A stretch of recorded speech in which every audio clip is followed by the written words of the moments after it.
hay algo que está fuera de discusión es que la acción humana es la causante del cambio climático, con las emisiones de gases de efecto invernadero que recalientan el planeta. Hay ciertas actividades que difícilmente podremos dejar de realizar, pero sí es posible emprender acciones para amortiguar los daños antes de que no haya vuelta atrás. Por ejemplo, a través de proyectos que realizan acciones específicas para reducir la cantidad de gases de efecto invernadero que se emiten o para capturar CO2, como los bonos de carbono. Cada uno de ellos equivale a 1 tonelada de dióxido de carbono menos en la atmósfera y generarlos beneficia también a las comunidades. Bienvenidos a Eco Latinoamérica, hoy con estos temas. De la destrucción a la regeneración. En un pueblo de México dejaron de producir carbón para emitir bonos de carbono. Filtros verdes. Poner en acción a la naturaleza para limpiar la contaminación humana. Luthier urbana. Instrumentos reciclados para que la música llegue a todas partes. Comenzamos aquí en México, Villa del Carbón, muy cerca de la capital. Es uno de los llamados pueblos mágicos porque conserva intacto su esplendor de la época colonial.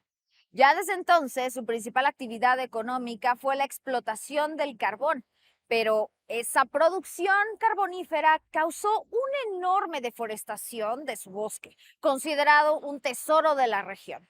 Los pobladores implementaron ya en los 90 un manejo forestal sustentable que les permitió invertir el modelo, es decir, capturar dióxido de carbono para vender créditos de compensación a empresas.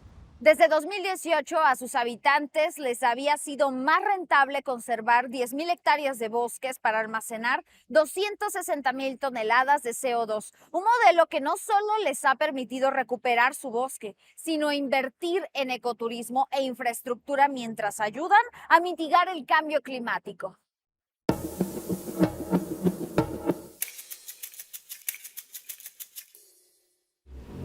La producción carbonífera dio nombre a Villa del Carbón, que desde la época de la colonia vivió del comercio del combustible hacia las minas del norte de México. Ahora han pasado de carbonizar sus árboles a cuidarlos para ser captadores de dióxido de carbono que venden a empresas en forma de créditos de compensaciones.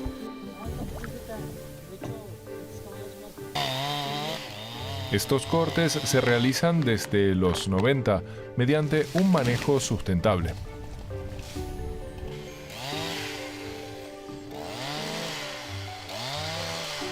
Ernesto vio desde adolescente la deforestación de su bosque y se implicó en el aprovechamiento forestal para rescatarlo de la tala ilegal o inmoderada.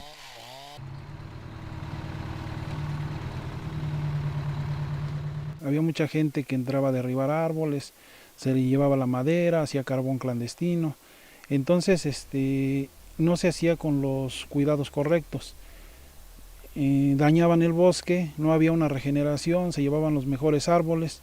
Entonces cuando pasa lo del programa de manejo, por la inquietud de los comuneros y de los representantes en su momento, los 1.100 habitantes de San Jerónimo Zacapexco, una de las comunidades de Villa del Carbón, crearon brigadas de vigilancia contra incendios y brechas cortafuegos, para así proteger las 5.000 hectáreas de bosque templado, una de las fuentes de agua de la capital mexicana a 70 kilómetros. El carbón sigue siendo una notable fuente de ingresos, pero ahora su extracción se efectúa bajo un estricto control.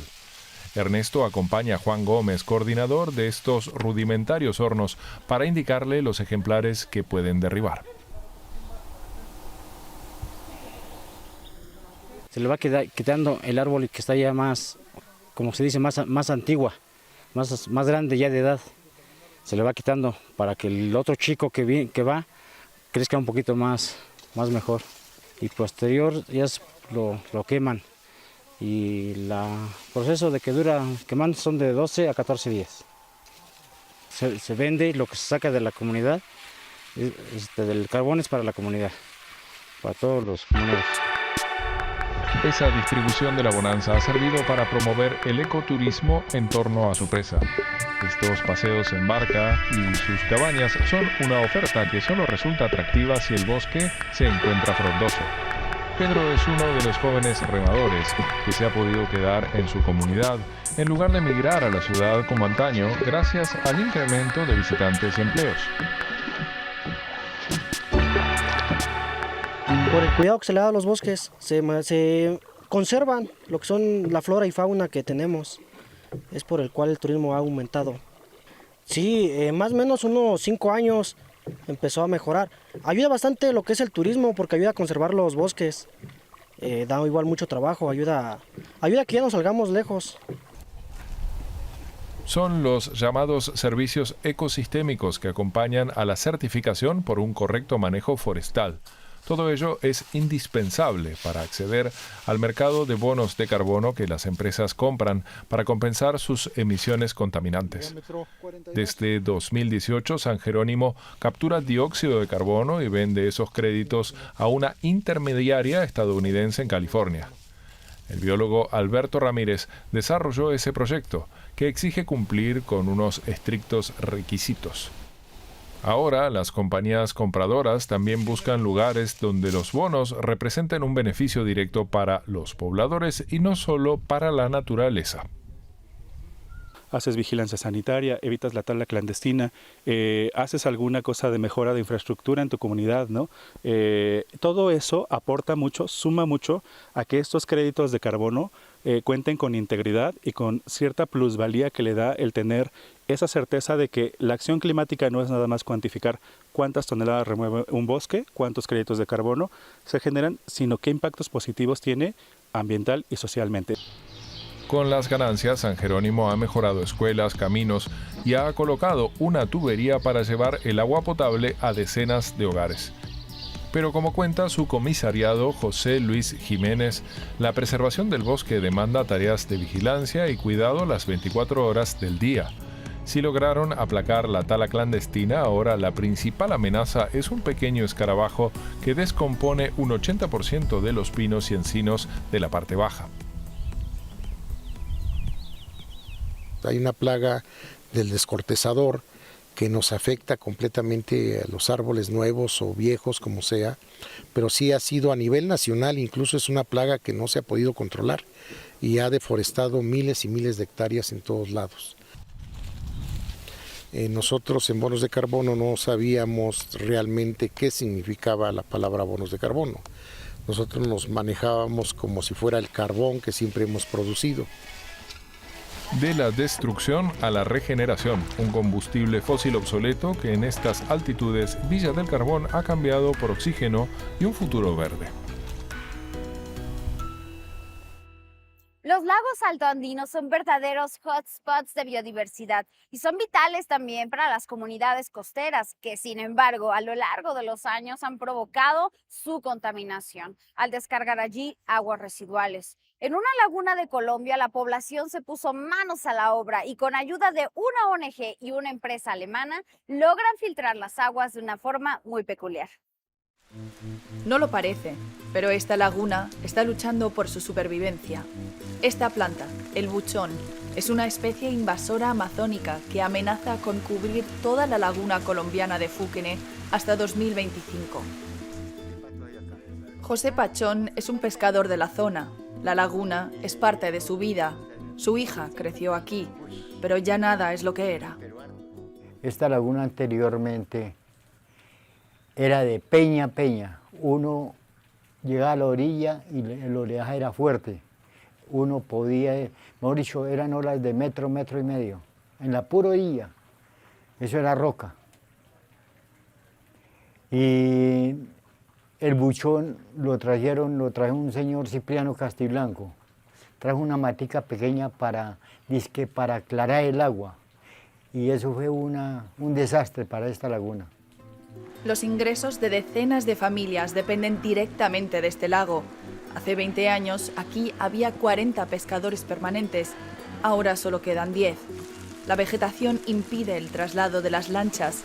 La contaminación, dicen los pescadores, afecta la cantidad y el sabor de los peces. Además, los residuos orgánicos echados a la laguna sirven de alimento al buchón. Así pudo propagarse de manera descontrolada. A pocos kilómetros, la localidad de Susa trata de remediar el problema usando precisamente la planta que tanto dolor de cabeza trae a los habitantes de la zona. En este filtro verde, el buchón hace toda la tarea. La hierba flotante simula mecanismos de autolimpieza naturales para depurar aguas residuales provenientes de los hogares del pueblo. El proyecto fue impulsado y realizado por la ONG Fundación Humedales. Trabaja por la conservación de ecosistemas acuáticos a través del manejo comunitario de recursos naturales. El cuidar el agua tiene impacto sobre la biodiversidad, sobre los servicios ecosistémicos, la disponibilidad de los recursos y sobre todo en este caso está asociada al sostenimiento de un ecosistema que por ser un lago altondino se convierte automáticamente en un hotspot de biodiversidad, alberga por lo menos 300 especies, ya sea de aves o de peces, bueno, sumándolas todas evidentemente, de especies, de plantas, de aves, de crustáceos, en fin, alberga una cantidad increíble de vida. Si no tomamos esto en serio, no solamente vamos a acabar con la disponibilidad del recurso hídrico, que es grave, que sería gravísimo, sino también vamos a quitarle la oportunidad a sitios importantísimos de conservación que se mantengan en el futuro. Fundación Humedales quiso contribuir con formas diferentes, sencillas y de altísima replicabilidad, para que los municipios tuvieran herramientas y dar frente desde un punto de vista accesible económicamente y operativamente hacia el tratamiento de aguas residuales. El de Susa es el filtro más grande de la Fundación. Sus canales suman casi 1 kilómetro. Al año filtran unas 33 toneladas de materia orgánica del agua, todo sin necesidad de energía eléctrica o aditivos químicos, y sorprendentemente sin producir olores desagradables. Pero, ¿cómo funciona exactamente? Las aguas residuales son producidas en hogares y a través de actividades agropecuarias. Pasan un pretratamiento en el que se sedimentan partículas pesadas y un tratamiento primario en el que se retienen grasas y aceites. Luego el agua llega a los canales. Las bacterias en el buchón convierten el material orgánico en nutrientes, una especie de abono. El material grueso y pesado se queda atrapado en las raíces o cae al fondo del canal, donde se degrada. El agua limpia vuelve al cuerpo de agua receptor, en este caso, el río Susa. La participación comunitaria es clave para la ONG. Para el manejo de la planta apuesta por la mano de obra local. Desde la construcción de los canales hace 8 años, Argemiro Murcia se encarga del mantenimiento. Así como lo estamos haciendo en cada canal, se le hace un retiro de una partecita, para que también el agua no se nos dañe, porque el agua necesita que le entre aire, le entre el sol. Pero los verdaderos operarios son las plantas. Los nutrientes que en la laguna perjudican, aquí facilitan el depurado en los canales.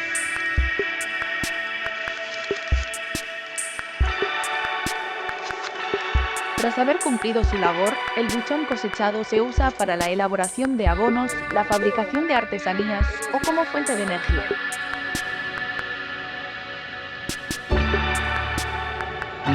Mira, aquí se combinan el agua que viene sin tratar del municipio y el agua que tratamos del filtro verde. Es conducido al río y como ven pues hay una calidad pobrísima en cuanto al vertimiento. Lo que tenemos es un 25% del total del agua residual producida por Susa que está siendo tratada. Solo un cuarto, pero suficiente para traer cambios notables en la calidad del agua.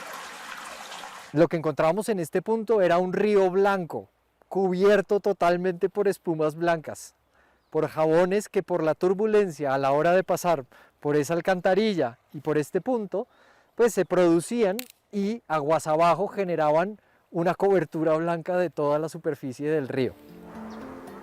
Para adaptarse al crecimiento poblacional, el filtro verde de Susa pronto se complementará con una depuradora clásica. Pero hasta que eso no sea realidad, cada partícula filtrada por el buchón en los canales es una partícula que no alimentará la plaga en la laguna. Esta laguna, para mí, es una base de vida. ¿Por qué? Porque aquí yo vivo del turismo. Yo tengo mi lancha de turismo. hago mis paseos en lancha, pesco, pero se acaba. Como yo la conocí esta laguna, una hermosa laguna, pero mis hijos que van a conocer un charquito. Eso es lo que a mí me duele,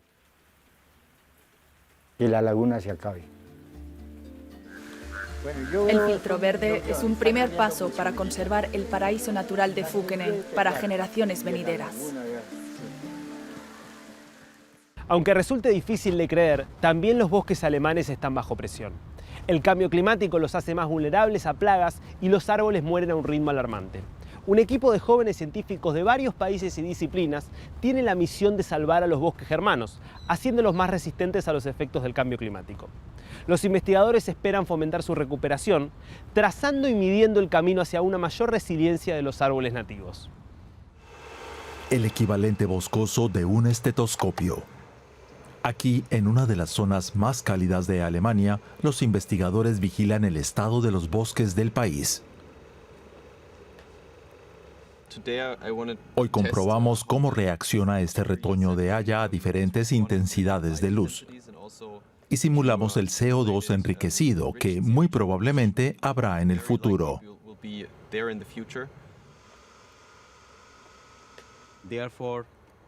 Por eso es muy importante para nosotros saber cuándo está creciendo este arbolito en el suelo, si tiene suficiente agua para hacer el nivel adecuado de fotosíntesis.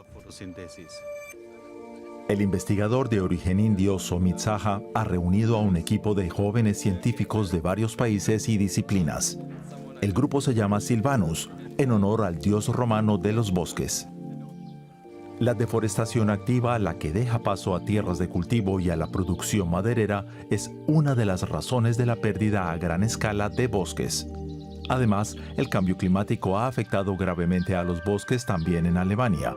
Según un estudio gubernamental, la proporción de árboles poco sanos en el país ha aumentado hasta el 80%. Alemania tiene casi 12 millones de hectáreas de bosques, 2/3 de los cuales son utilizados por la industria maderera. En monocultivos crecen árboles como piceas, pinos y hayas, especies muy sensibles a la sequía. Los investigadores plantan árboles jóvenes para controlar la mortalidad. Si sabemos que esas especies están muriendo, tenemos que volver a plantarlas.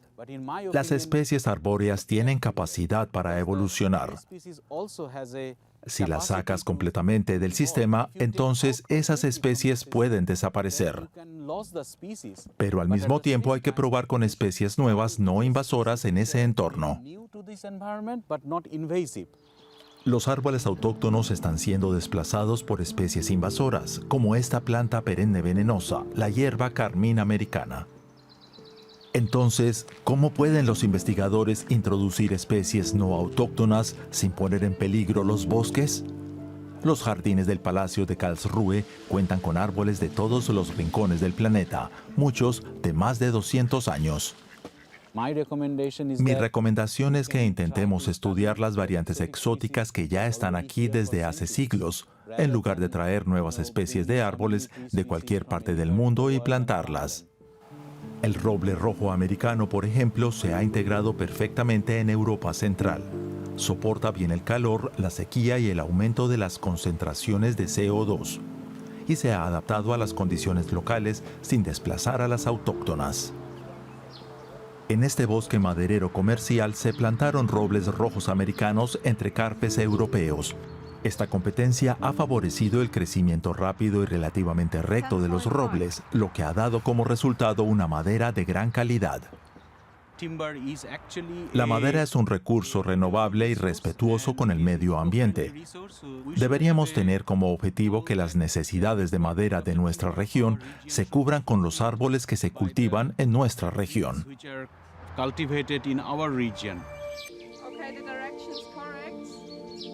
Los investigadores esperan que su trabajo fomente la recuperación de los maltrechos bosques alemanes, trazando y midiendo el camino hacia una mayor resistencia frente al cambio climático. ¿Te imaginas ¿Conoces un violín, un cello o una percusión que no sean de madera? En Bogotá, una educadora y luthier urbana enseña a sus alumnos de un barrio marginal a construir sus instrumentos musicales con residuos de la vida cotidiana, un gesto artístico con conciencia medioambiental.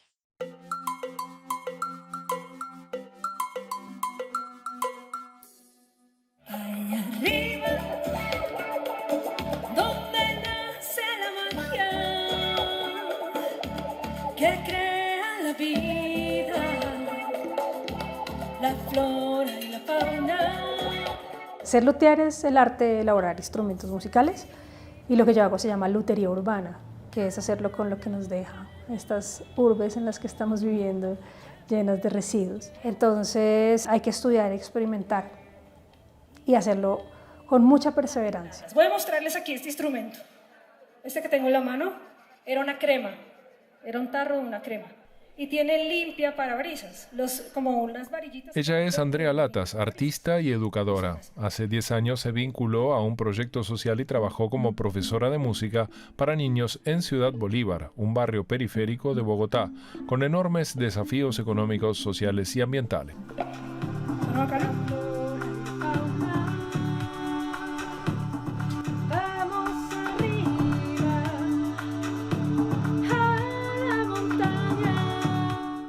Inspirada en Stomp, famosa banda británica de músicos que desde 1991 utiliza elementos cotidianos para sus sinfonías, Andrea comenzó la que sería la aventura de su vida.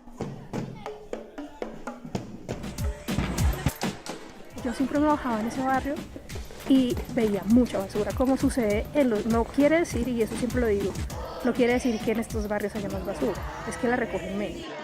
Se generan mucho más residuos y basura en los otros barrios, más pudientes, la verdad. Y ahí dije, no, hagamos música con lo que hay allá. Y nos fuimos allá a recoger y empezamos a hacer música con palos y con baldes.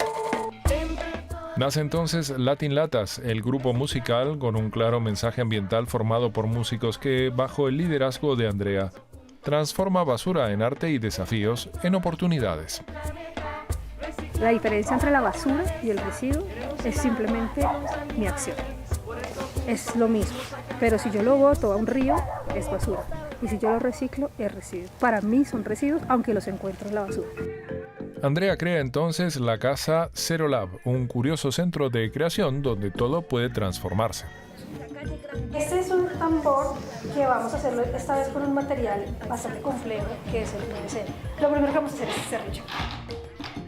Seguidora de las 7 R's ambientales, Latin Latas hoy desarrolla proyectos educativos y de sensibilización y se presenta con su mensaje en importantes escenarios musicales.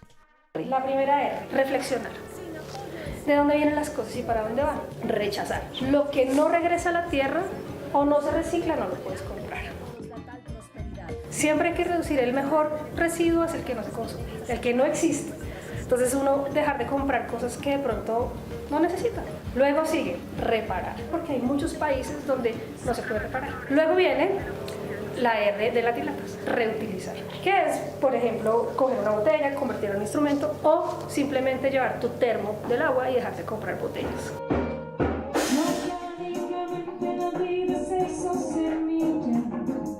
Esto parece un problema, pero si lo vemos como una solución, hay muchas opciones para ser parte del cambio y no quedarse desde un lugar de juzgar y de criticar lo que sucede en el mundo, sino ser parte también de esa propuesta de cambio.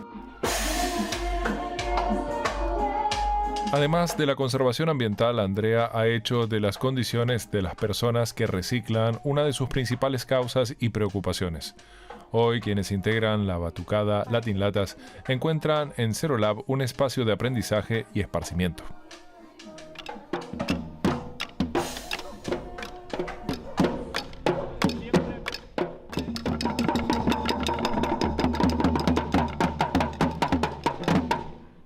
El otro sueño que tengo y que lo estoy empujando es el de poder seguir adelante con la batucada y darle a estas mujeres una opción de vida digna desde el arte y desde esa visión también de incluirlas como transformadoras, no solamente de intercambiar y que la gente les dé 3 pesos por un trabajo increíble que hacen y ellos deben ser reconocidos como prestadores del servicio y este va a ser siempre nuestro camino. No me gusta decir nuestra lucha porque es que luchar es harto. Sí. Yo creo que hay que empujar como las transformaciones de una manera menos de tanto desgaste. Andrea Latas, la más sonora evidencia del arte al servicio de la conservación ambiental.